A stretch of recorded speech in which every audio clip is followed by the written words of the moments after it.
bass keeps There running, it goes. running, Now it and recognizes you. running, running, and Running, running, and running, running, and running, running, and running, running, and running, running, and running. In this context, there's no disconnect.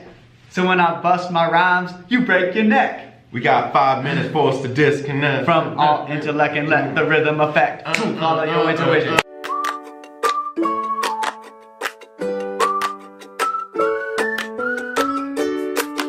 When does no mean no? And we're not talking about sexual assault or rape. We're talking about business world. So we're not talking about like at the bars in No. Norman or We're at not the talking- bars in Austin. Listen, if a girl tells you no, don't try and even decipher, just take it at face value. Yeah. She could possibly not mean no, but just take it at face value because you're gonna keep yourself out of trouble.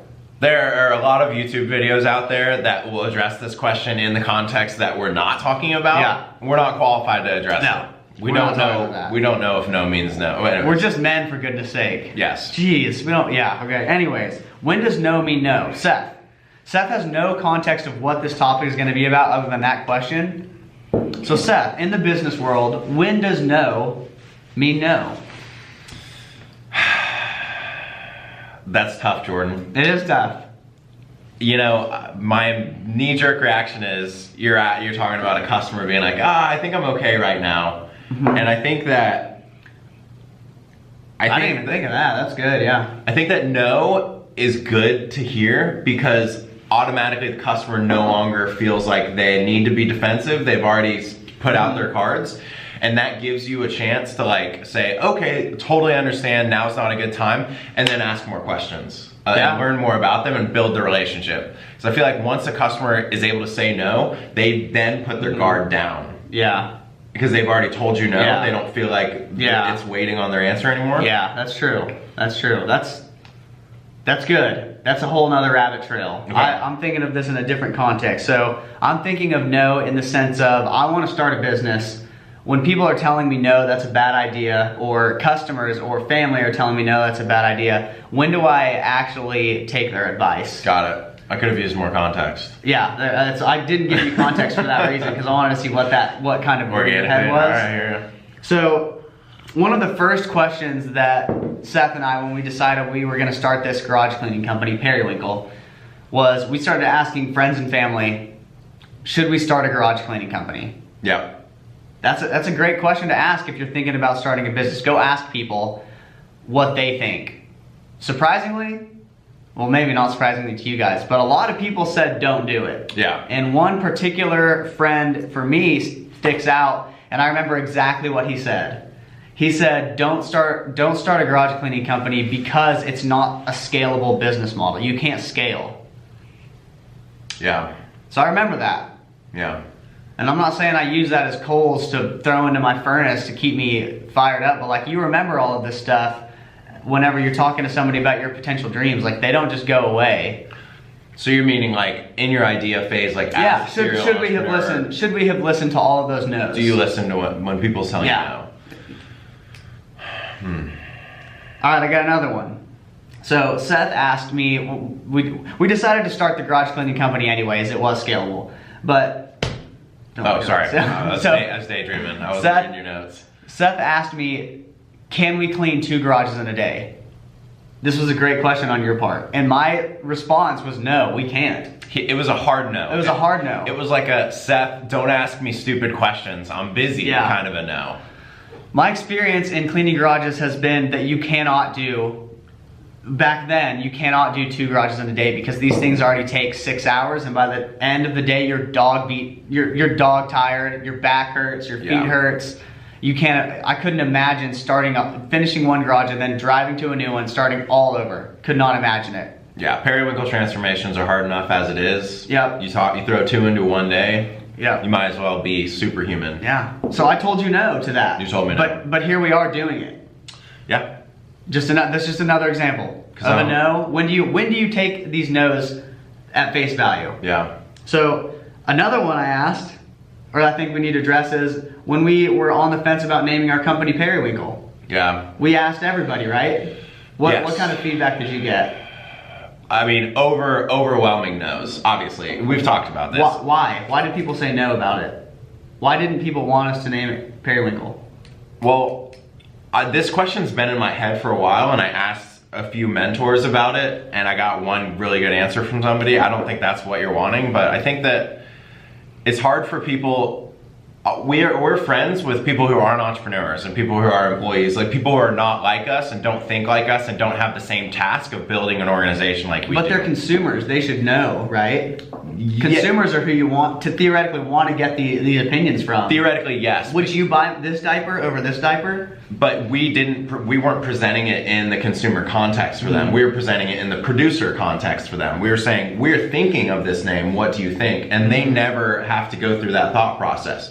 They're always just presented with the name on the brand, on the Facebook page, on the truck, on the t-shirts. They never have to actually think, does that make sense? They always just read, oh, Mozilla, okay. Yeah. Cool. That's cool. Yeah. That's a cool brand, cool name, cool company. I don't know, you're getting me fired up now. Yeah. So guys, we wanted to talk about this because we have received a lot of no's, a lot. And if we'd have listened to all of the no's, we would not be where we are. True. So the question is, when does no mean no? I mean, when we went to the market and family and friends and everybody we knew and asked them about the name Periwinkle and should we name our garage cleaning company that from what it currently was, because we rebranded. We didn't start the company with the name Periwinkle. We had to rebrand. We didn't receive one yes, even from our own business partners. Partners. Even our own business partner was like, oh no, that's gonna be a pass for me. I'm gonna need more convincing. Yeah. But all this to say, these no's mean something, right? Well, let me ask you a question.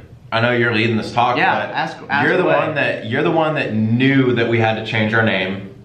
You're the one that came up with Periwinkle, and you're the one that stuck with your guns through it all. So like, you should be asking yourself this question because you were the heart of, you know, the branding and the creation part is more of your responsibility in this tag team. And you know, like I would have told you had I thought it was a bad idea, but I didn't necessarily tell you no, but literally every single other person you asked told you no. So how did you stay with it? Why did you know you were right? Are you right? I think absolutely we were absolutely right. Not listening to everybody else was one of the best decisions we continue to make today. Yeah.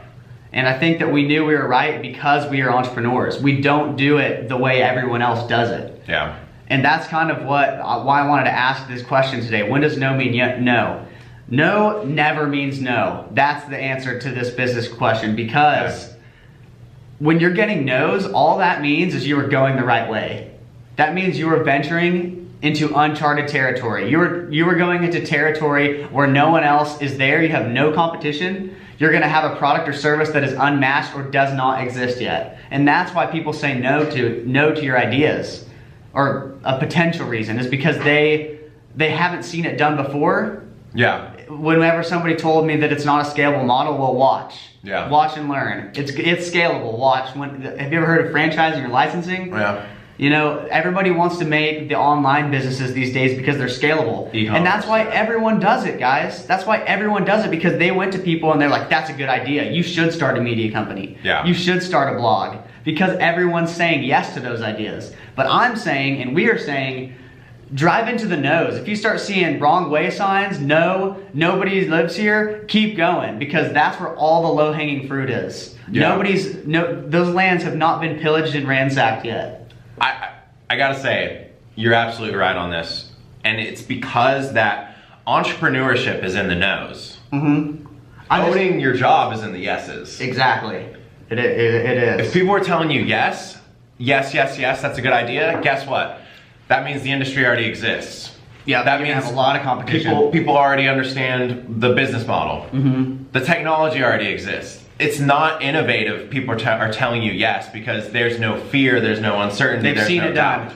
I know. And I had this realization like last night. I was like, man, what is so special about what we're doing here? We're cleaning garages. Yeah. But the specialty about it is that no one thought we could do it. That's why it's special. Is because we are breaking barriers every single time we transform a garage, because we are we are killing the stereotype that it could not be done. Right. And that is what entrepreneurship is. Yeah. It's the no's. So like the takeaway here for this video is if you're getting a lot of no's for your business idea, but you're passionate about it, you keep going. You're going the right way. All of the no's just mean you're right.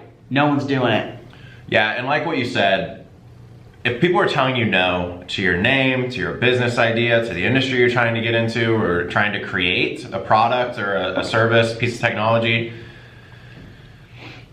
I would also say it's the high risk, high reward. You should follow it because that's entrepreneurship. Mm-hmm. Owning your own job and like working in an industry that already exists and that's owning your own job. Yes, you're still an entrepreneur, I guess, but you're not necessarily like an innovator. Mm-hmm. If I wanted, like, okay, here's a great example. Coffee shops. Yeah. Seth and I are young millennials. We're hip. We have friends. Super hip. We could go to every single one of our friends and say, we're gonna open, guys, what do you think we should open a coffee shop? We're thinking about naming it this. Everyone is gonna say yes. Right. Because they love coffee. Right. Everyone loves coffee. But we've all forgot to mention the fact that we have 35,000 competitors all in downtown. But why is that bad? Why is what bad? Why is it bad to go into an industry, say you want to start a business and you want to Because it's sell? cutthroat, man. It's What? cutthroat. You're competing with people that are already doing it better than you are. So unless you have an awesome game plan about how you're going to be a disruptor, then you're jumping into the freaking deep end without knowing how to swim. Yeah. I'll finish my point that I was talking about earlier. The problem with going into a yes industry or a yes business line or a yes product or service is the fact that everyone else has said yes to them too. There's more competition, there's less margins, it's harder for you to make it. Yeah. E-commerce, those margins are razor thin and you have to sell so much. It's so much more risky to spend $10,000 marketing when your margins are 1% than it is if you start creating an industry and your margins are 50 or 60 or 70%. And you have 100% of the market share because no one's competing with you. Right. I mean, we're not perfect. We're not like geniuses. These are just these are observations we have learned along the way. Yeah. Like the no's, don't even listen to them, but don't take them to heart. I mean, you really, if I could go back in time, I would appreciate all those no's. Like you were confirming that I'm not crazy. Don't just not take them to heart. I would say we're making a pretty strong case to follow the no's. Exactly. Hear them, but don't let that get you down. Don't look for affirmation from people saying this is a great idea. Take those no's and be like, I'm onto something here. Yeah. Nobody sees what I see. I can see that gigantic mountain past the fog, but nobody else can see it. I'm gonna keep going. Yeah, follow your nose, but also follow their nose. N-O. That's good. You like that? That's a quote right there. That's gonna be the title of That's this the video. one. If we ever have a website, that's gonna be the header. Yeah, Use your nose and follow their nose. I like it. But that's it, guys. I can't stress this enough. As an entrepreneur or a wantrepreneur, whatever you are, you're gonna go out and ask people about what you should do, and a lot of people are gonna give you great advice. But at the end of the day, you have to do what you want to do because it was your vision, it was your idea, it was your inspiration. If everybody's saying yes, great. If everyone's saying no, better. Even better. Follow your nose and follow their nose. We'll see you next time. Peace